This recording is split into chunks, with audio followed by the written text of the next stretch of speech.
This is the Lowco Sports Lowdown podcast. Here are your hosts, Justin Jarrett and Wes Kerr.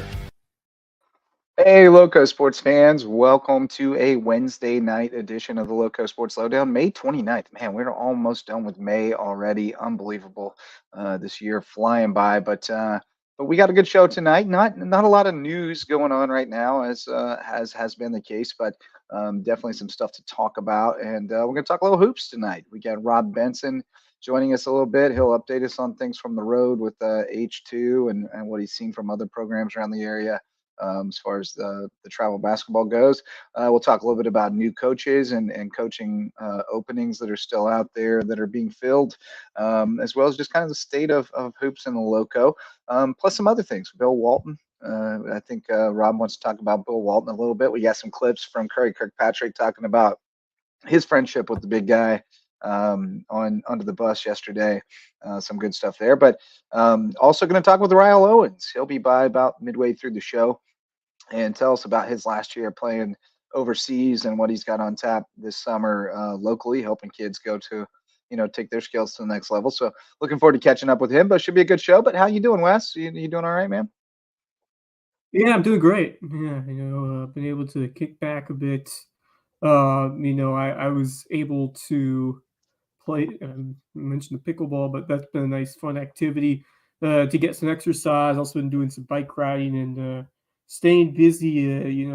Obviously it's getting to the point where we're off in terms of, high school sports winding down, but still a lot to look forward to with some baseball tournaments coming up starting next week. So we got a lot to look forward to there. And still, there might not be as much action, but there's still a lot to talk about, especially with some big news over at USCB as the players are starting to come in with some Ron Pudala with an really nice addition that we will mention a bit for that USCB another basketball D1 team.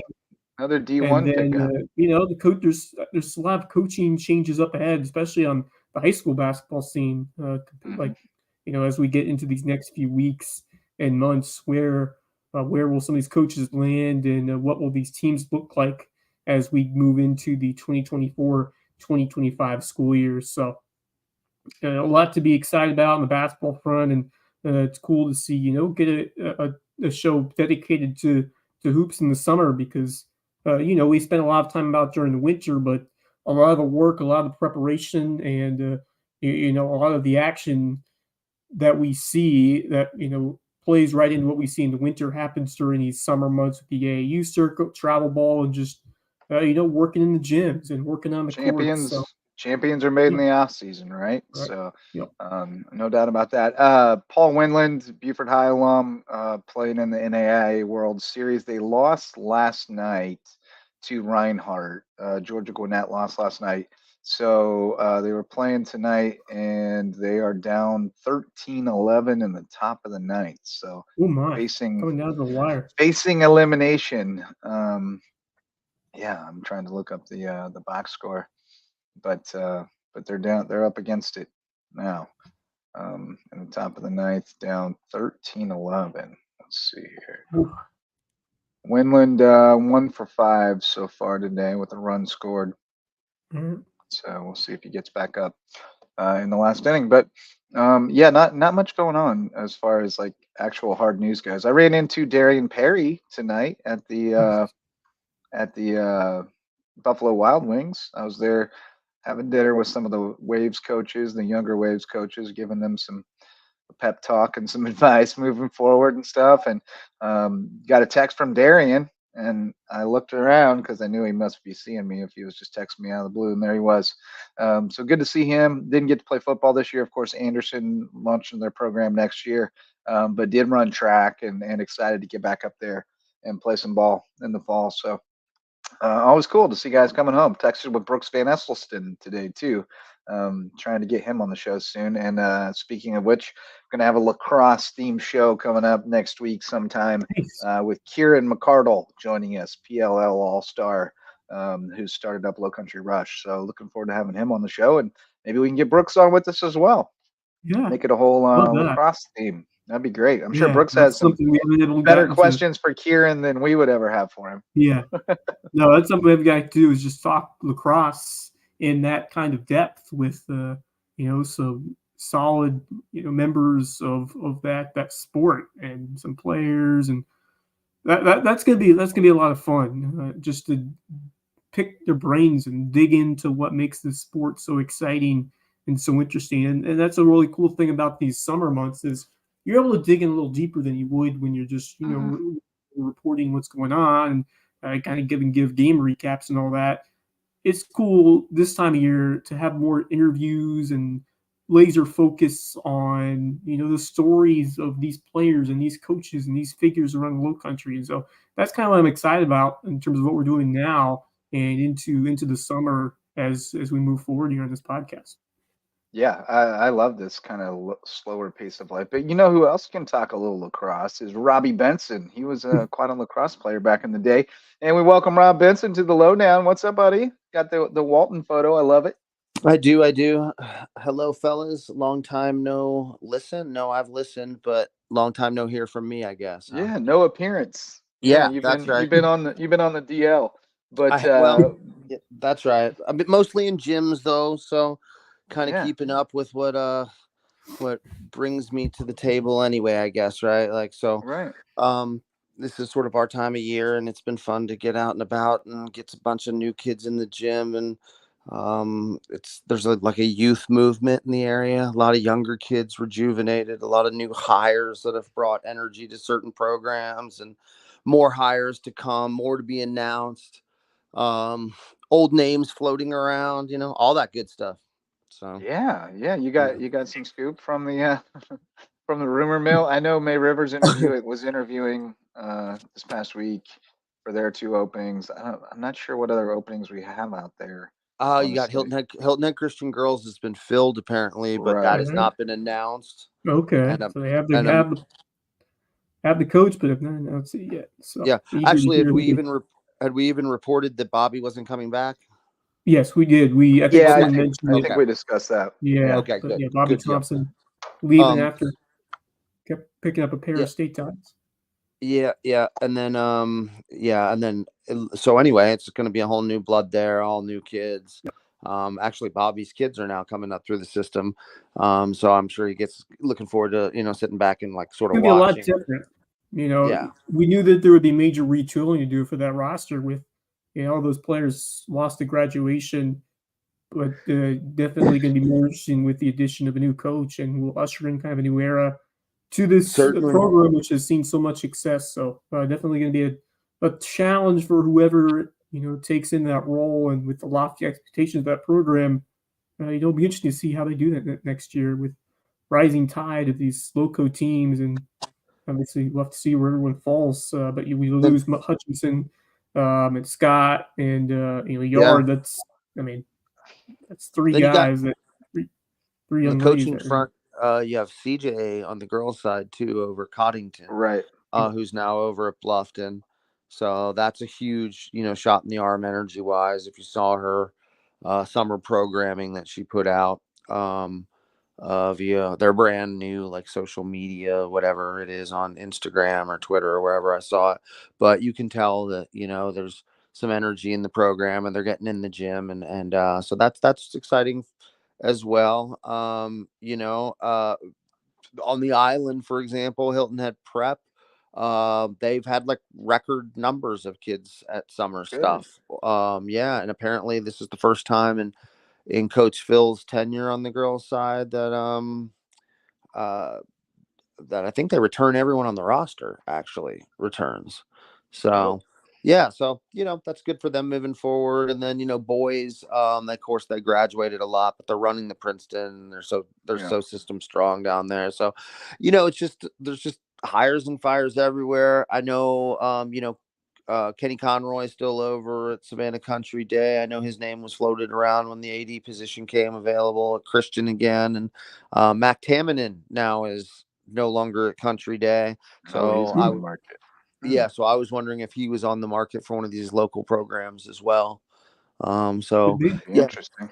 Yeah, it's pretty interesting. I'd love to see Bridges is throwing Bridges Girls is throwing a basketball camp this summer. So that's, yeah. So, people digging in, and just lots of new faces, lots of new faces all the time happening. And it's just, it's been wonderful to watch more of the local community get involved in the late spring and summer, as allowed, of course, by rules, getting kids in the gym. And you are seeing a lot more energy out there, and a lot more high schools, kind of coming to the table and getting the kids in the gym. So it's an active spring and fall, and it's not just all travel programs right now, which is really wonderful for the kids. So hopefully we can kind of concentrate on getting that kids younger. So definitely because a transition period on the girls' side with all the 2024s, passing the baton to those younger classes now, and so you get to kind of see who's going to step up to the task with this next era of women's or girls players around here. So I'm pumped to just kind of see that transition to these younger girls who are ready to take in that next opportunity. And that's been odd, to be honest. We have now our youngest team last year is now our oldest team this year on the H2 front, right? So having to thrust a bunch of really talented young kids who already have accolades in their own right sort of to the front of the program has been a transition period for us in terms of leadership, in terms of having those like kids like Yarden, Scott, and Big Trend, Maya. and all those Maya, just those kind of kids who had been there and done that. We now have younger kids who've been there and done that, but what they haven't been is like the faces of the area. Now they have accolades in the area, and some of them have won, blah blah blah. But now it's sort of, and it's definitely odd because there's not a lot of 25s and 26s either on the girls' side in the area. So now you're looking at 2 or 3 years with a bunch of kids here and not having a tremendous amount of competition in front of them. So I think you're going to see more of those kids get out and have to train, get out on the road a little more and all that. But on the boys' side, the area is improving, and it's young as well. They have that nice 9th grade class, in the area. And I think Bluffton sounds like they're getting, maybe possibly a kid or two that are matriculating. So like on the boys' side, so it sounds like that they could be in a nice place. Sounds like it. The best middle school kid, 2028 boys kid, is a kid named Kiedis Smith out of Hilton Head Middle. He plays for the Upward Stars. He's about 6'5" now. He played with us several years ago. He's skilled. He's talented. He plays kind of angry. And I mean that in a good way. Like he's getting to his spots. He, finishes strong. So he is a massive freshman, kind of feather to put in Hilton Head's cap, if that's indeed where he ends up. I never know this time of year, but the transfer portal is open. The transfer portal is open, but yeah, I mean, like, especially for a kid like that, but you never really know. But he's a talent, to be sure. So that's another one you can look out for. And I know, other stuff like the kids that are the cultures, right? Like CJ Brown, like he's been in the gym with these kids for years and years and years. And you would think that the rubber will meet the road, because they really do get after it and, train an awful lot and get in the gym. So I think that, they look kind of like they're in a decent spot, and certainly Bridges has kids return. So the whole area is sort of interesting this year. I'm not exactly sure where we are at Whale Branch and Beaufort High right now. Beaufort High, I feel like they graduated a decent amount, but they had a lot of guys who were all kind of the same, so it was like, I don't know how much it hurts. And then Whale Branch, I haven't heard otherwise, but I assume Faber's coming back, which is interesting. And Robbie has just disappeared. He disappeared on us. But yeah, the Gremlins got him. I'm sure he'll be right back. We are going to talk with Ryle Owens a little bit later on. That's going to be fun. But while we're waiting on Robbie to come back, we were talking about Bill Walton, and Rob had a little tribute to Bill Walton and his profile picture there.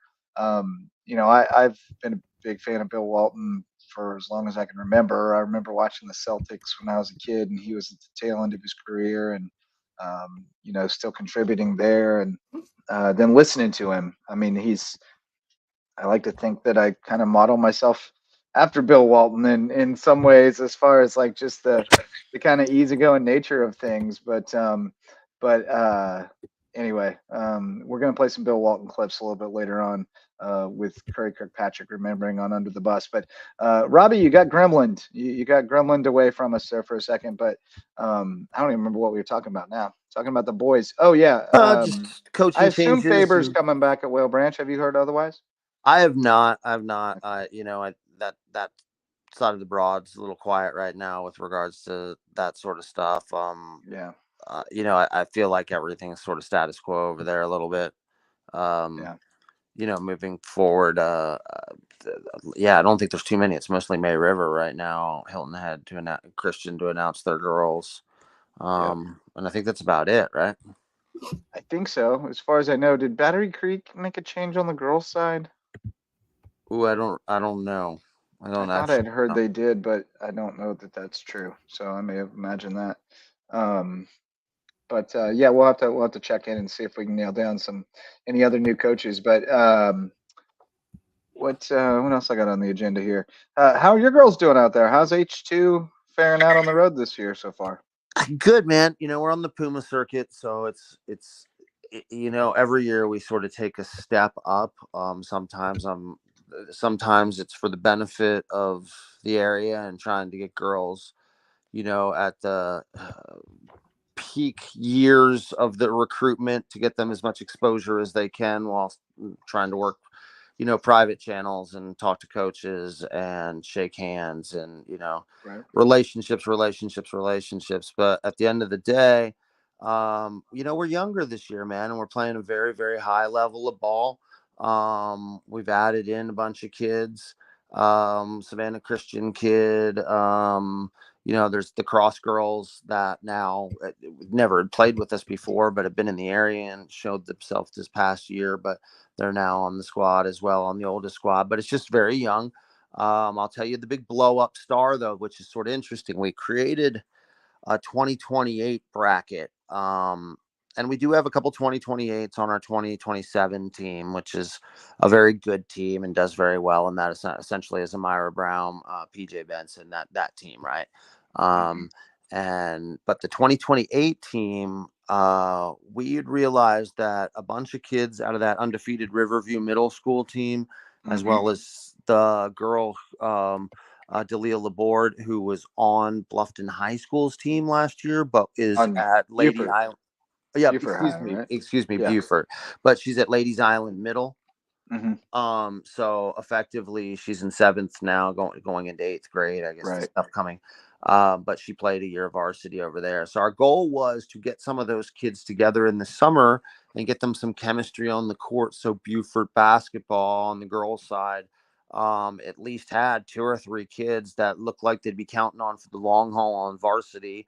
Already exposed to each other already, getting reps with each other already, facing legitimately hard competition. So that's definitely happened. We went out on the road to the Puma circuit up in Atlanta about a month ago, 3 or 4 weeks ago. And that was the first time we ran that squad. And of course, we gave the ball over to Jania Hayward, Nia, as everyone calls her, and she has been on that team with PJ and Amira, and all those kids the last bunch of years. And she's a wonderful athlete, and you can see that she's a burgeoning point guard. But she just needed trial by fire, iron sharpens iron. Right. And she got out there and blew up, man. We've never had a kid that have a blow up weekend like Nia Hayward had with us at Puma a month ago. It was crazy. Nice. She went viral on a video, which was a breakaway and one in overtime. They essentially gave us, It was tied up. So that was the craziest game of the weekend. The whole gym was packed. We were down. Check this out. We were down, I think, I want to say 22. No, what were we down? We were down like 24-7. Then we were up 30-26, then 34-26 with about a minute to play. They'd only scored 2 points in the second half, and we had come roaring all the way back. Nia's like 20 plus. Delia's bombing threes. All of a sudden, you're just seeing this like Buford backcourt come to life in front of your eyes, and you're like, oh my gosh, this is exactly what we wanted, right? And anyway, then they didn't score the whole second half, but in the last minute they run off 8 in a row. Bang, we go to overtime. Everyone's like broken, like what just happened? We go to overtime. Nia gets the ball immediately, goes end to end, crosses someone, finishes at the rack, gets the and one, goes to the line, hits the one. It's the first 1-4 in overtime. We're up 3-0. She steals the ball again, hits a little mid-range floater, ball game. You know, she's flexing, going viral, and all of a sudden Nia's a superstar. Let's go Buford High School. Let's go. But yeah, she's going to be a whole problem, guys. She's going to be a whole problem. That's great. It'll That's take great a minute. to hear. It'll take a minute, but she's going to be a problem. And Delia's, it's fire and ice. I mean, they're both ice, to be honest. They're both like so super casual and super chill. But Delia's like a shooter. She's she's like a kid who's got perfect form and is quiet. Now she's hit the only 4-point play of the year where she went and snatched behind her back and pulled a 3 in front of someone's face and then kind of yelled at the kid. So she's not exactly quiet, but she's a little bit quiet. And anyway, wonderful kid, great family, going to be a heck of a baller over there. That is a backcourt. And Deja Singleton, who was also on Riverview, who's going to be like a 3, whose skill set's emerging, is a crazy athlete. Gets up and down, cleans the glass, absolutely will fight you on the blocks. So they've got some kids rolling up through Buford, and it's good to see. It's good to see. Yeah, and it's great to see you being a big part of this with H2 Lowco. Just tell me more about that program and how much you enjoy being a part of it and kind of seeing how it's grown and you know, eventually producing some fruits of labor that you put in. So, I mean, just give me an overview of H2 Lowco and where it is now. Sure. Well, Wes, it's sort of interesting. It's always evolving, right? Last year we had more 912 kids than we had ever had before. This year there's a huge turnout of Bluffton kids out of nowhere, and all younger. We have babies in the program, 20-30 team. Coach CJ at Bluffton's coaching them. So Robin's just ixnayed himself again. I don't know what he's doing, but he's dropping out. But while we're waiting on him to pop back in, we'll shout out our MVP sponsors. They're our MVPs, so hope you'll call on them for whatever needs you have, starting with the official realtor of Lowco Sports, my wife, Megan Jarrett. She's with Keller Williams, the Lowcountry. She'd love to help you find your place in the Lowco or maybe upgrade to a bigger, better place in the Lowco. It's a great time to get into the real estate market with the official realtor of Lowco Sports, Megan Jarrett.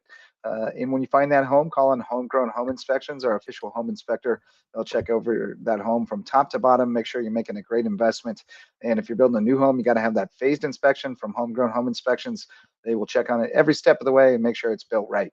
Hospice Care of the Lowcountry is our official hospice provider of Lowco Sports, the only not-for-profit hospice in Southern Beaufort County. They provide all kinds of great services like hospice care, palliative care, free grief counseling, and more. And just trying to enhance the end-of-life experience for everyone involved. Because at Hospice Care of the Lowcountry, it's not about dying, it's about living. And then Mickelson Law Firm, they're our original sponsor since 2017, our official real estate closing attorney and the presenting sponsor of our Hilton Head Christian Academy coverage. We appreciate all the support from day one from Mickelson Law Firm and hope you'll call on them for your legal needs. Those are our MVP sponsors. And now we welcome back Robbie Benson. What's up, buddy? Good gracious, fellas. Good gracious. Yeah. I don't even know We're having our issues. We're having our issues tonight, but I'm not sure. we were talking about H2 and the evolution. Well, it's gone well. We're just younger, and we're sort of like blessed that it's catching on at a younger thing. I think the goal is to get the area better, and I think we're starting to get to a point where local makes more sense than like when you have national teams and when you have kids who are getting high level scholarships. Like if you look at the 24 team, they're all playing in college. Most, there's two kids going D1, there's a bunch going D2, there's one who got big academic money to go D3 at a great school. So it just all worked out mostly according to plan.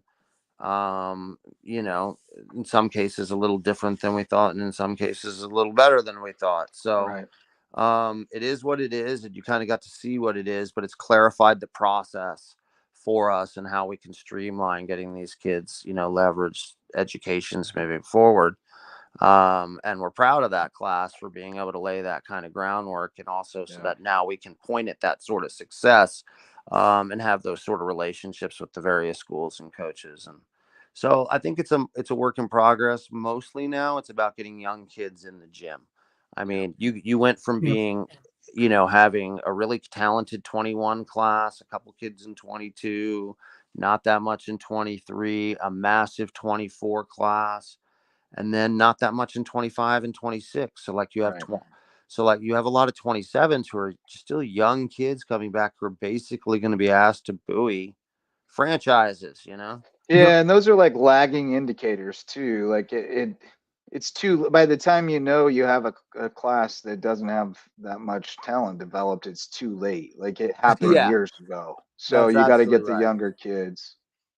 Well, that's become incredibly clear. From day one, I've always said in terms of basketball in the area, we're about a year behind on our best kids. And I don't mean that they can't go compete. They can. And they Right. do. And they're scholarship level Yeah. kids, in some cases, D1 kids. But the reality is that you can't fake the funk. Like it's hard Right. to find good bumps around here. It's hard to find quality runs where kids can get live action experience and try out all this stuff that they're doing on a cone or at home or on the Right. shooting machine or whatever, the opportunity they're having to train, which is wonderful. It still has to be augmented by live stuff, and they don't get nearly enough of that. So, Amen, Yeah, says sure. Nate Livesey. Development is the key. Nate's got his Yep. boys And AAU from a program younger running in level, I mean, Buford. it's gotta start from a younger age to really bridge that gap. And you see other places where they have more resources and kind of have advantages, but just tell me about what you guys need to do to trim the gap between some of these other areas of the southeast where you see that exceptional growth of talent. And sometimes it's not a fair battle, but we do have our fair share of talent from time to time. So what needs to be done to elevate just the overall trend of quality talents developed here in the Low Country? well, I think if the end game is development and getting them on the court, you have to develop uh, an academy style training program locally, that is not tied academically to anything, or a school system or anything of that Right. nature, and it doesn't necessarily even have to be about travel ball or any of that. It can be Right. have its own. It can be tied to a nonprofit. It can be its own third party, board members taking care of it or what have you. But essentially, everyone's got to get under one roof, train them up the right way, move them on to the next level only when they're ready, Yep. then move them up from there, develop programming within the community that is fun, but also designed to get kids better, 3-on-3 tournaments, various, Right. individual skills clinics, not just like shooting clinics, handling clinics, pick and roll reads, defensive clinics. Lord knows everyone could use it because no one plays help anywhere anymore. So like with all that being said, we could stand to be more organized so we can get more specialized with how we're teaching the kids, but we all need to be on the same page about how we're doing it, and we all need to move them along, and everyone needs to stop gassing up kids who can't go.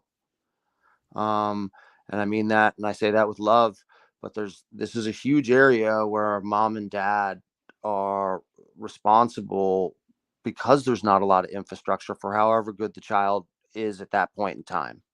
So Yeah. they're the ones working the kid out. They're the ones that have an older brother or sister that's, teaching them how to be tough on the court or moves or whatever. But at the end of the day, kids, there needs to be a process, and like, you can't skip it. And if you think you're good here, you generally still aren't really stand out regionally. There's only Right. a few of those. Yep. So jumping around, starting your own program when your kid's not playing in the other program, that doesn't make sense. At the end of the day, travel ball needs to be about elite kids again. And everyone else needs to be in the gym developing so that they can be better and help their school better. Yep. And that's what it is like, and that's not a bad thing. Like, there's Right. levels to all of it, right? Like, Yeah. kids should be playing. There Right. should be rec leagues. There should be local 5s leagues. There should be locals 3 leagues. There should be better clinics and camps and programming at every level. And then that should create a better environment for grassroots basketball at the highest level, and then also for high school basketball. Amen. Yeah. Amen. Well, speaking of high levels of basketball, our next guest has joined us in the green room, and we welcome to the show Ryle Owens, playing at the pro level overseas. What's going on, man? What's up, man? How y'all doing? We've been talking about getting you in here for a minute. We finally made it happen tonight. We try to keep up with you best we can, but if I'm being honest, it's hard to kind of keep up with what's going on with you. When you play on a different time zone and all that stuff, and the recaps are in a different language half the time. Like, it's a challenge. But take us through. We had you on last off season, I think. Take us through this past year for you, and just kind of update us on the journey of playing professionally overseas.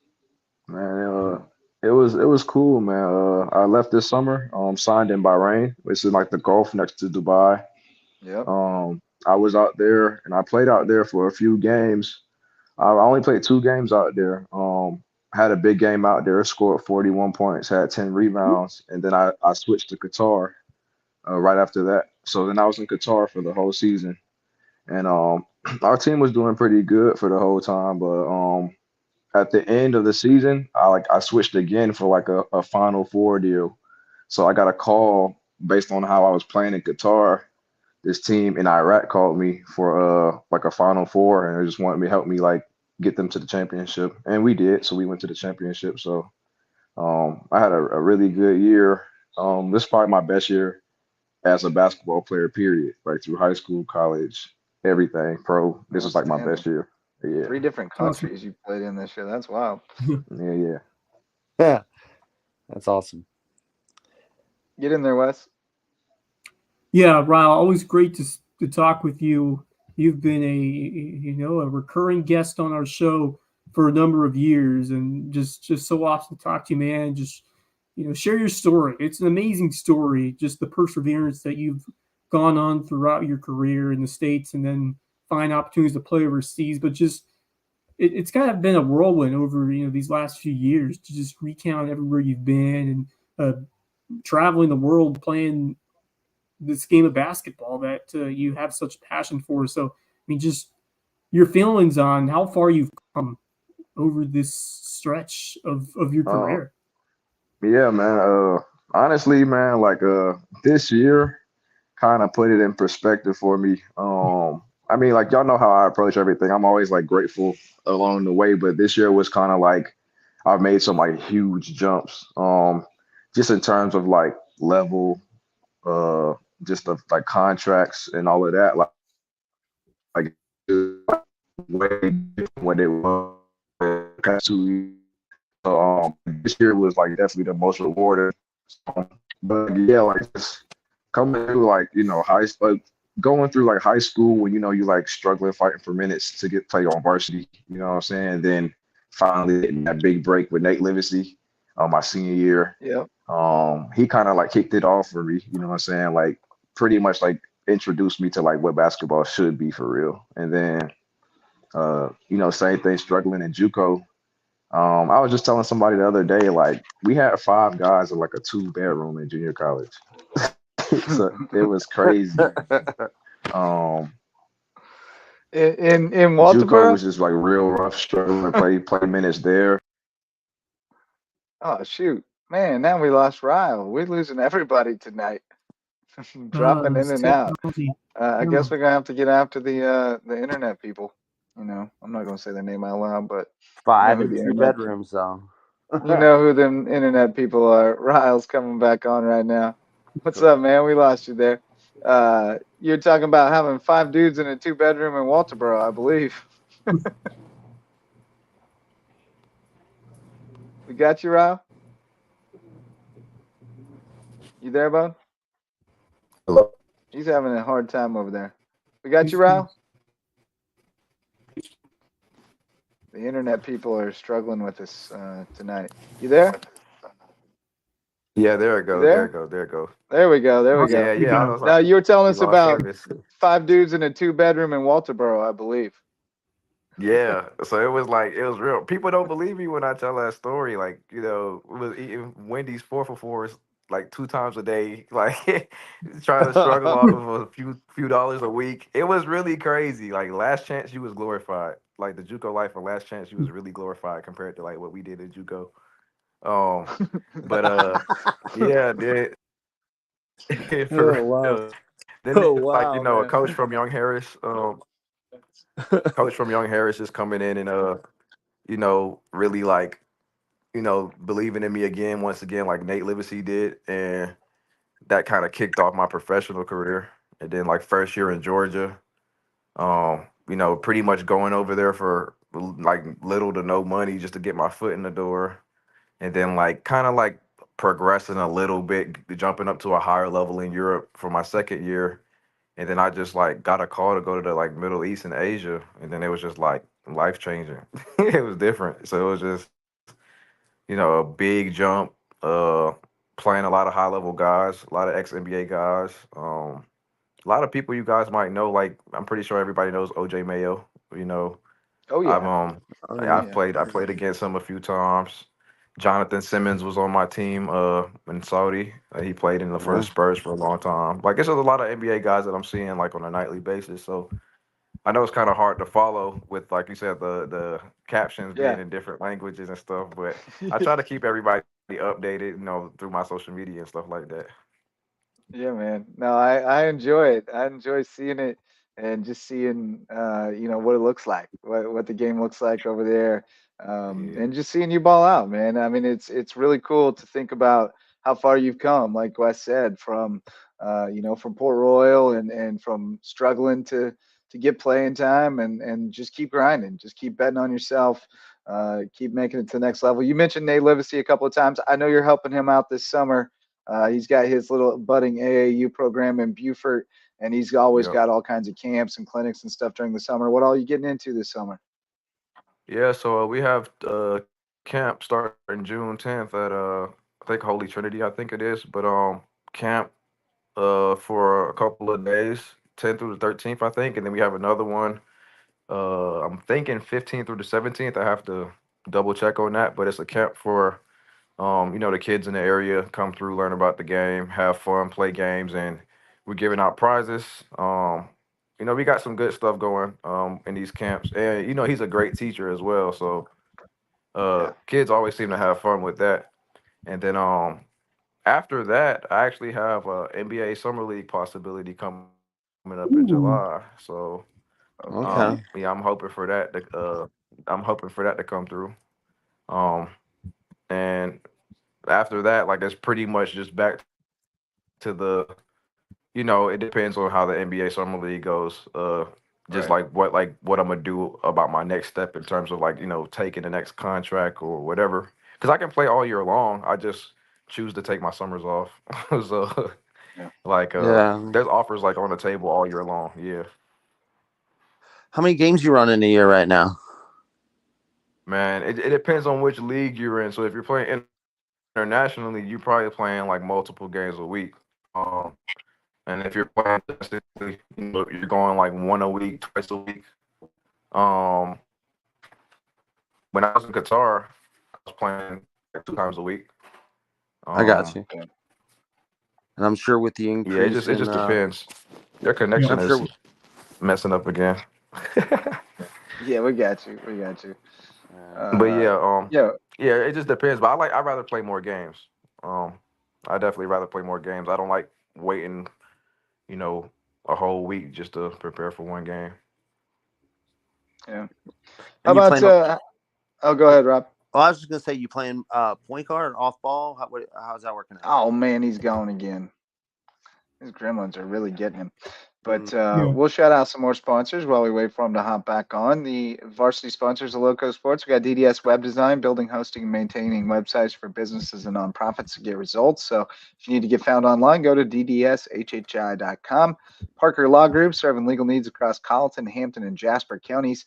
And they jumped on board to help us continue to expand our coverage in those counties so we can shine a light on more deserving teams and student athletes around the Lowco. Dr. Ambrose Cole is our official chiropractor. You can find him at Rooted Living Wellness in Bluffton. He'll get you feeling right, mind, body, and spirit. And Reverence Wrestling Club, our official wrestling sponsor and presenting sponsor of the Lowco Grind. Go to Reverence if you want to take your skills on the mat to the next level. And looks like Ryle has made it back with us here, so we'll pop him back in. What's up, buddy? Don't worry, Rob had to get back in a couple times too. The internet's not our friend tonight. I can't tell if it's me or I don't know how I say it. I don't know, man. We're gonna blame the internet people. We're not saying their It's all name out good. loud because they're not a sponsor, but it's the internet people. But It's all good. that's what we're saying. But no, man. I don't even remember where we were now. Oh, I was gonna ask you about Pringle. Yeah. Your boy Pringle coming home to Carolina. That's exciting. Yeah, man. So it's crazy. Like that's my little brother, man. So like Yeah. honestly, like I know about like a lot of the moves that he makes, but he, to be honest, I don't want to take credit for it because it's his decision. But he definitely like calls me every time he like he's about to make a decision, and he pretty much just asked me what he think I should do, and I'm 2 for 2 right now in terms of Alabama and South Carolina. So I don't know, I'm 2 for 2, but no, I think he's gonna be good coming back home. Now that he's played at Alabama at that really high level on that stage, I think South Carolina he'll be able to shine more. And then like he was telling me that program is dedicated to like developing his game, and like they're really focusing in on him. And then they have like a lot of high like high school recruits and stuff coming in too. So they put together like a real nice team, Yeah. and I think they'll have a good year, and this year can definitely like be big for him. Yeah, I think so. Rob, you had a Yeah. question before Ryle got bumped off. Oh, I was just asking if he was playing what positionally, what's yeah. he been playing mostly overseas, point guard or like combo or Yeah. shooting So off ball. Yeah. I've been Right. my first 2 years I was like more like a two guard, but still kind of like a combo. But then this year has been like a lot of PG. Like I've been a lot of point guard. I learned I've been learning the game from that position. My agent and everybody was just telling me like for my size and everything, like 6'3", 6'4", like they think I'll be a better point guard because there won't be that much point guards at that size. Just like with my athleticism and then ability to score and Mm-hmm. play make and stuff. Like I've been enjoying the point guard this year. I had a career high assist game this year and average this year. So I've been Yeah. enjoying it, but it's like each game is situational because a lot of teams like when I am the point guard, they're trying to like throw two people at me to just like get the ball off of me. But when I'm off the ball, it's kind of like easier. So it just Right. depends on what the game presents, like whatever the game plan is, but mostly point guard this year. There you go. Very good. Yep. Who do you kind of model your game Yeah. after? Wow. Is there? Oh yeah, go ahead, Wes. Yeah. No. Wow. Just once again, so happy to hear from you again. But going into your game and what you've seen from all these different spots, what has really clicked for you about playing this level of basketball and how you've been able to to find ways to feed off from each other and take away different things from your teammates along the way to make yourself the best player that you could possibly be, and give yourself a shot to potentially earn bigger and better opportunities down the road. Yeah, to be honest, man, like just the older guys, overseas, like it's like one big family because like I said, you got guys that like a lot of my mentors like have NBA experience or like so like they know where you want to be or like they've been there, they played on that level for years. So like just like the older guys are really like they're really encouraging and then they really help you a lot. Like when you just have questions and stuff, they really just teach you how to go through situations, and that's not just like on the court, but like how to deal with agents, how to deal with like financial advisors, how to deal with like a lot of stuff off the court. You know what I'm saying? Stuff that you really haven't yet, or so that's been real helpful for me. And then um, the game itself, it's been the game itself, like that just kind of comes with like playing more. The more you play, the more you get a feel for it, and like I said, you ask questions as you go. But I've really been learning how to deal with like managing personalities overseas. That's what it is. Like especially as the point guard, you got to like manage a team full of grown men that have their own egos. A team full of guys that are like emotional. Like it's as the point guard, like you got to be the dude that has the level head Yeah. and keep everybody in order. So I mean, like that's pretty much what I learned this year. Just like this year was my best year as a leader as well. Like I said, just taking my team to the championship, like coming into a brand new team, like with no preparation. Like I was there for, I think 3 days before my first semifinals game, and then like having to lead them to a finals, it was just like I'm unfamiliar with the team. I'm unfamiliar with their game, so I'm really just watching a lot of film before I come to try to get an idea how my teammates are going to play and stuff. And they're relying on you because you're coming in to help the pros that's already on the team. You know what I'm saying? So Yeah. um, it was Like the cool. mercenary, Yeah, like but the like ringer.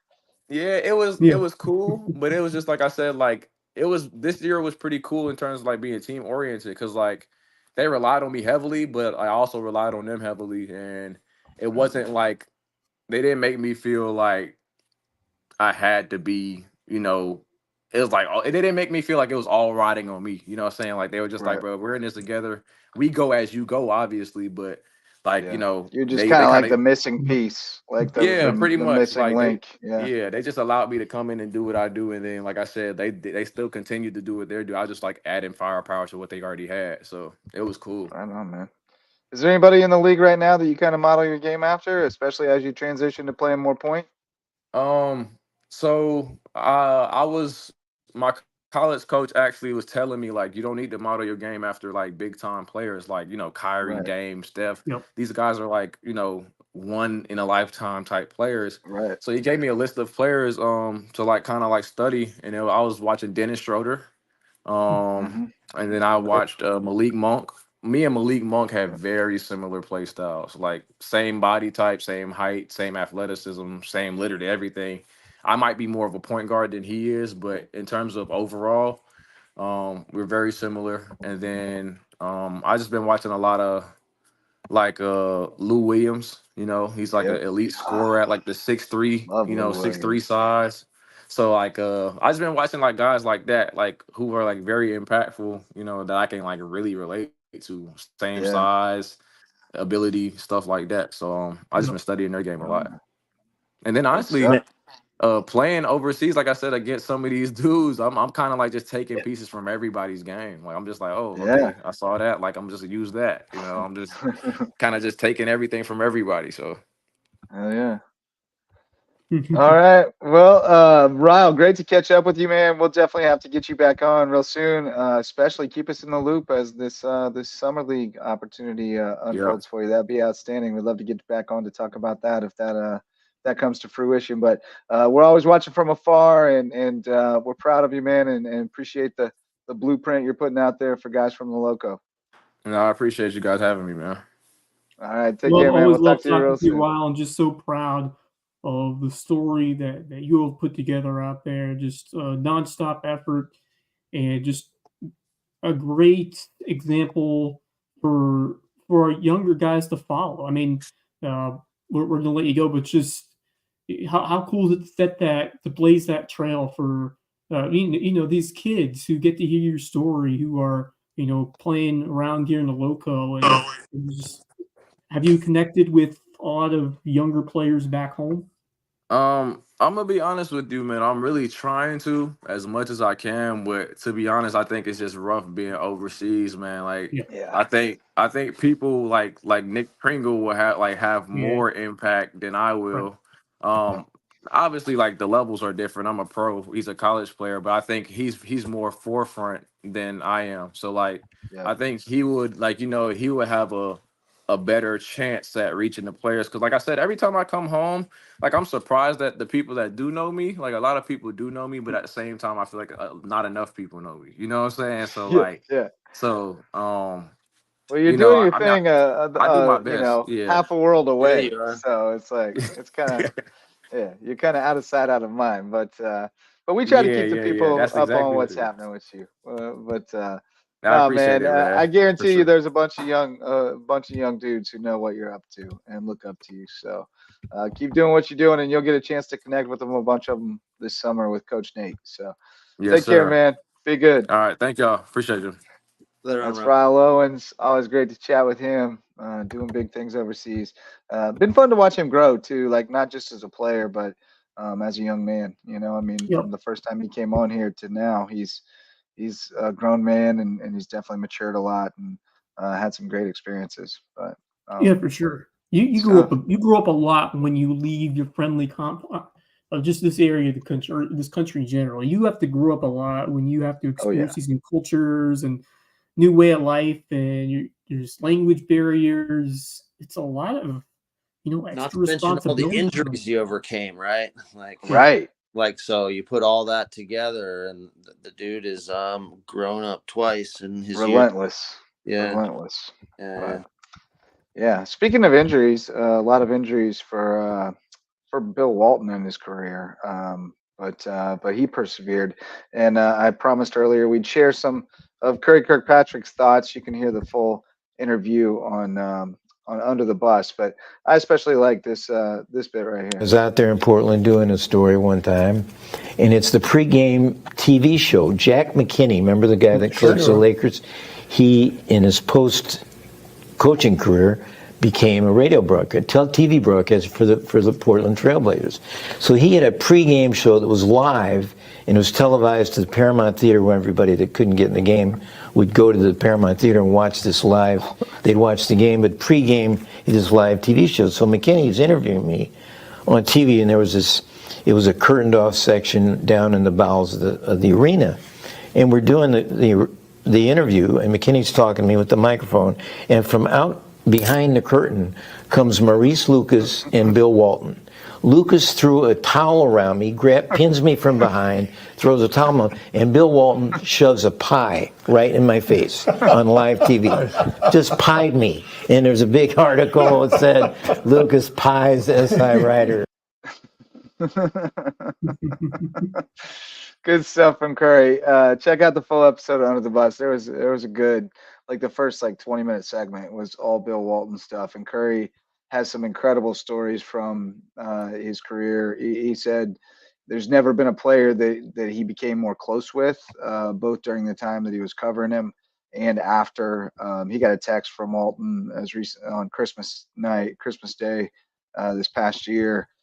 Said, every year he'd get one from him, that he could tell it was something he sent out to a lot of people, but it was classic Walton, and how lucky he'd been, never more than in my friendship with you, just classic Bill Walton. That was the last text he got from him, but all kinds of great stories about going to see the Grateful Dead, and Walton was up on stage playing the tambourine for a 3-day set. Just unbelievable stuff.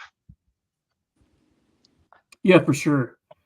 What a terrific story, a group of stories that we've been able to hear about this guy, and certainly made a mark as a commentator. Got to hear him a bit, especially call those Pac-12 games, and left a big legacy with all of his roles. And obviously an NBA champion.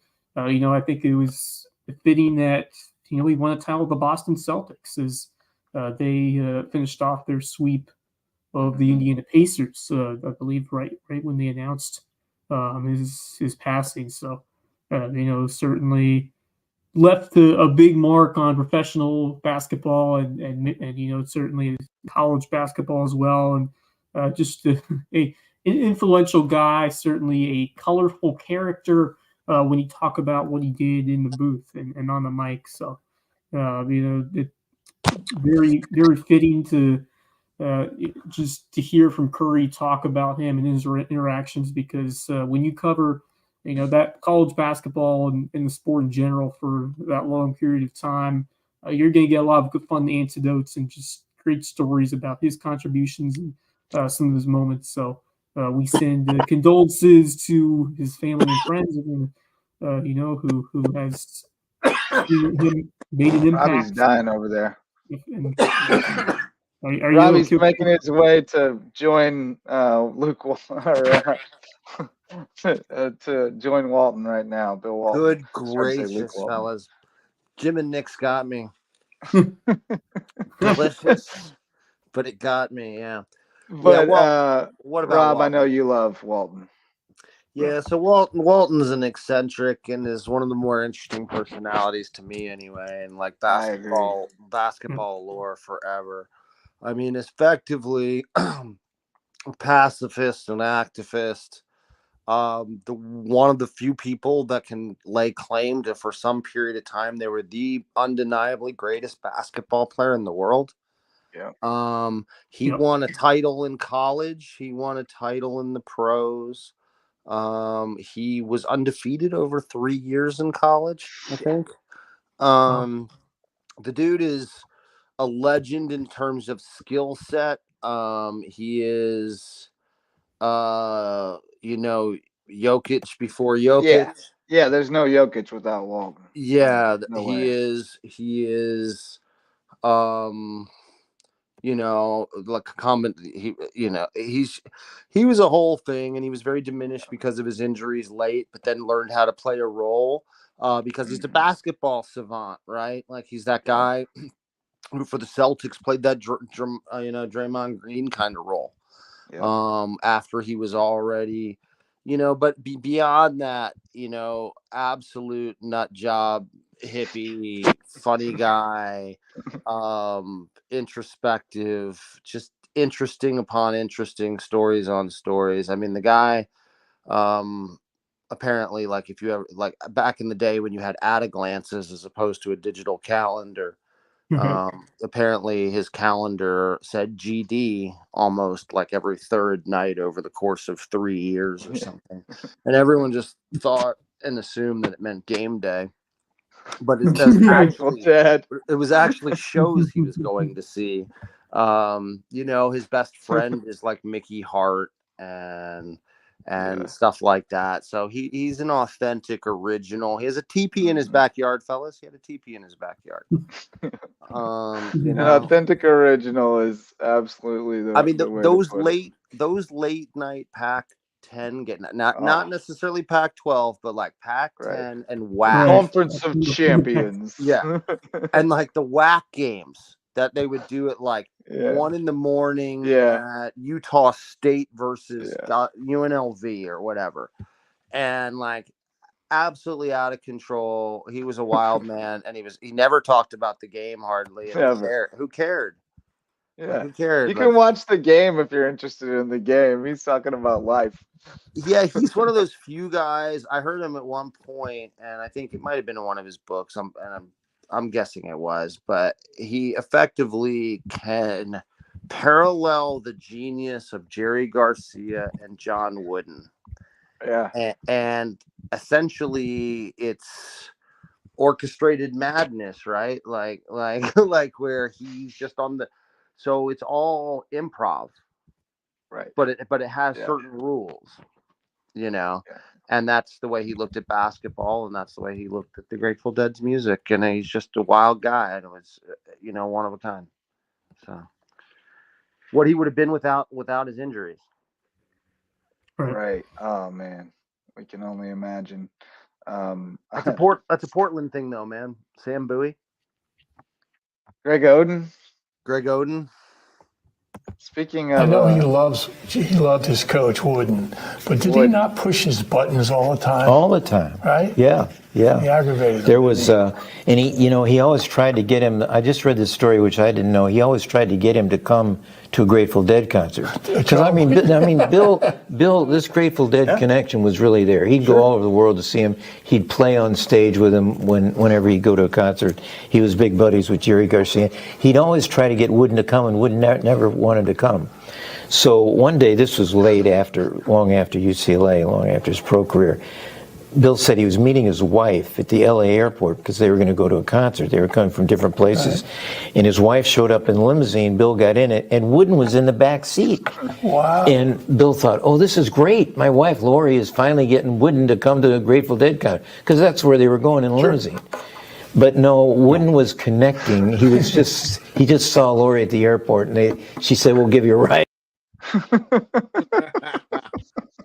That's a great one.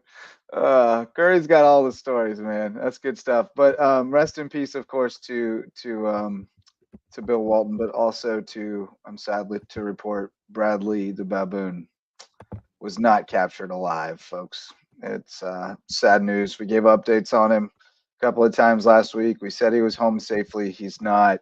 He entered someone's home, and he had to be put down. So poor Bradley did not survive his wild weekend. Yeah, he entered someone's home. Yeah, he entered someone's home. Bradley entered someone's home, is what I'm told. What in proximity about how close is this to the Harambe date in the last couple of days? Yeah. I don't know, but that's what I was going to say. I think, we got to mourn Bradley's passing. This is the watershed moment in the Lowcountry. We've got our own Harambe, who's no longer with us. So. Man, we've had some crazy stories over the years come right here in the Lowco. Some that span beyond. We had the Bluffton Buffalo Stampede. Yes, that was pretty good. I was right in the middle of that. Those are fun when you have those animals on the loose. Certainly, can be scary, but at the same time, it can make for a wild tale to tell in the future. I mean, especially if there's an orangutan, or that was a orangutan, a baboon. My bad. Baboon on the loose. Yeah, baboon in your living room. Yeah, that didn't end well, unfortunately. It's not very low country, guys. It is not. But who is very low country? The Lowco Booster Club. They support us, so please support them. We got Court Lifestyle Pros. Daniel and Debbie Court are Lowco natives with Charter One Realty. They want to bring you home to Hilton Head Island. Revive Rehab Women's Health and Pelvic Floor Physical Therapy. Dr. Allie and Dr. Jen want to work with new moms to get them feeling great again. Eagle Creations has promotional items and custom apparel and awards and all kinds of stuff. They want to work with you and see what they can do for you. Jay's Barbershop is the place to be, whether you need a haircut or not, in downtown Ridgeland. You can go in for some great conversation and come out looking stylish. Just talked to Jay the other day. He gave me a call last night. Barefoot Floor Care of the Lowcountry. Chris Odom and his team will get your floors so clean your feet will thank you. That's the Lowco Booster Club. We appreciate their support. Fellas, parting shots. Robbie, you're our guest. You got anything you want to leave us with? Well, first off, I felt like I just handed you that segue on a platter. Yeah, it was great, right? Where you went right into it. Yeah, it was fantastic. Basketball tip. I think it'll be a very different year in the Lowcountry. There's going to be new faces on the sideline. There's going to be, there's not a lot of movement that I know of anyway between schools currently, which is great. But it's a youth movement. So I think, there's some talented youngsters, but again, I wouldn't expect a whole lot of teams around here running that deep next year. But I would say that you might have some breakout stars too that will make the coming years very exciting. Look at like a Nia Hayward. I mean, obviously we still have good point guards on the girl side in the area, and Myra and PJ and stuff like that. But on the boys side, I think it's a crapshoot of who even is going to be the best team right now. Maybe Bluffton. Bluffton's interesting. I'm interested to see what Maybe happens there. Yeah. We're I thinking like the Harry ends up there. the guys team. The Yeah. Bluffton guys team is going That's to the be word on the fun to street. watch with Harry Skinner, and that's kind of what Yeah, if he ends up there, then piggyback that off in becomes terms of my very point is interesting. that watch out for what Skinner could do to elevate this Bluffton team with his 3-point shot. That's going to be a big difference maker. You get Jamari Stewart-Manning, you get some other role players coming back, and this Bluffton team wasn't too far out. I mean, obviously, I thought they would do a little better in region play. Lost a couple of close ones, but to this team adding in a shooter that you have to respect in Skinner, I mean, that's adds another whole element of your offense. And he's become more a versatile, electric player as well, and he's made good decisions with the ball, and that just adds so much more to what you can do on the offensive side, especially for Bluffton. And I like the new head coach. I like what he did this year, and I think there's going to be a lot more exciting opportunities for what we could see from Bluffton. And will there be some younger guys coming up and stepping up as well? So that adds in another wrinkle and could make it a lot more fun, especially now we don't have Lucy back and we don't have James Island. So region's going to be up for grabs. You have Beaufort, always a solid team. Jeremy Huff's a great coach. Shane Brown, Hilton Head, always, packs a good punch defensively. The May River kind of still not sure. It'd be we'll get from interesting to them. see. Yeah. Interesting to see what happens with the Big coaching one. situation at May Yeah. River. Colleton County, don't sleep on Colleton County now. Carlton, right? Although they did graduate a couple important guys. They did, but they got dudes coming always. I think they'll be something to be concerned with. Yeah, so. I mean, I don't know what Hampton has either right now. Hampton will be solid too. They graduated a good bit, but their JV I think was undefeated or lost one game. Yeah, right. So they're likely going to be okay, and they'll be pretty decent on the girls' side as well. So I mean, it's pretty status quo. I don't think there's any huge. I mean, on the who like as a program is least damage across the board is probably JP2. They lose some stuff on the girls' side, but they're still pretty talented on the girls' side or have pretty good stuff. And then on boys' side, they were up and coming last year and young. Yeah. Then while a lot of stuff matriculated and graduated, they just still have kids coming back. Yeah. So they could be pretty good. So and then the other thing that we didn't talk about that we were going to was that USCB just signed another player who is another D1 guy, Alejandro Relat, coming from FAU. They just announced that today. So that's like 3 D1 guys coming in, plus one that decommitted from Air Force to come here. This kid, he didn't play a whole lot at FAU, but he'll be a senior, I guess. Guard he might be a junior actually. He only played one game last season, so probably got a redshirt out of that, right?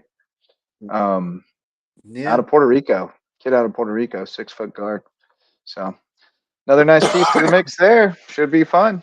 Wes, you got anything else, man, before we let these people go for the night? Yeah, I mean, just Robbie, thanks for all that you do and what for H2 Lowco and for helping grow the basketball scene. We appreciate the work that you put in because it takes team effort to, really grow this talent, and we need that help to grow that pipeline and to give these kids a path. And certainly we've seen the trail plays on both the guys and the girls' side. I just want to, a point related to what we're going to talk about. Had to be cool for you to see that Devin Yard sign somewhere. I got to see you that day, but that had to be a cool feeling for you to see that happen because you've had a big part of her career growing up, right? It had to feel good. Oh yeah, I mean Devin's definitely been special to the program and certainly to my kid and the work ethic that we based a lot of it off of just kids who were tireless and wanted to be in the gym and had the right things their priorities straight in terms of school and in terms of training. And so and then there was also what's kind of interesting about it too, and this isn't a toot your own horn moment or anything like that, but one of the things that kind of was polarizing in the community early on is we because the 24 class was so deep, and invariably most parents think their kid is a point guard. We had to sort of choose at some point in times who we thought the point guard of the 24 class was. Where was the ball going to be put in whose hands? And so we chose Devin before it was cool to choose Devin, to be quite honest. And so we feel like that just has to do with her level of character. We just kind of bet on her, and then she bet on herself. And now she's a D1 kid, and she's not just a D1 kid. I think she's going to be a rotation kid sooner than later. And she's going to trailblaze just like she always has, and is probably going to get immaculate grades there as well. But yeah, it's been, to your point, Wes, it was incredibly redeeming for me, for Mike, really for the whole community at large, because you want to see the kids that go the hardest reap the best rewards. And that's not to say that there weren't other kids that were deserving of, and really everyone this year in 2024, whether it was H2 or beyond, right? They're all going to go play somewhere in college, and the ones who wanted to and were good like that.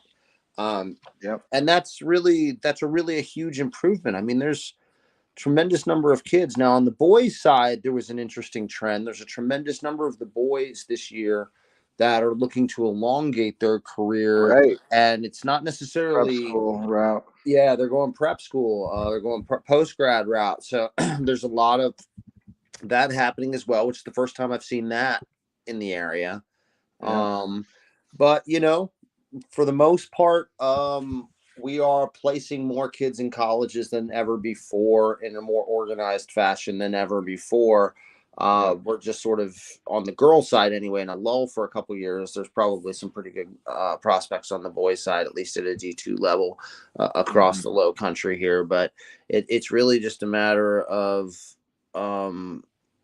just getting them in the gym younger, That's really all it is. Building that IQ. You just got to start to build that IQ and make it all second nature, so that it can and get them accustomed to doing it at game speed all the time, so that it comes automatically and all those things. But it takes hundreds and thousands of hours to do it. I mean, you just gotta.